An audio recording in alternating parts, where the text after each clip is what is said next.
Здравейте, днес ще ви покажа как да работите с Fraps. Мисля да, ще ви покажа как да работите с Fraps за хората, които тук ще са го изтеглили. Първо Fraps ви трябва да бъде на генерал, трябва да бъде Fraps Windows All on Top и монитор Aero Desktop. Както гледате в въпросът ми с F12, тук пишете само 9999.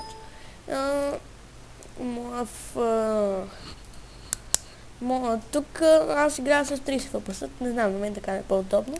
Това е за микрофона, дали да говорите,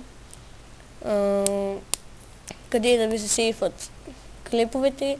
Моя Fraps работи с F9. Цъкате F9, за да започне клипа и цъкате F9, за да спрете клипа. Това е за снимки. Както виждате, моите снимки са с F10. Това беше за Fraps. Довиждане.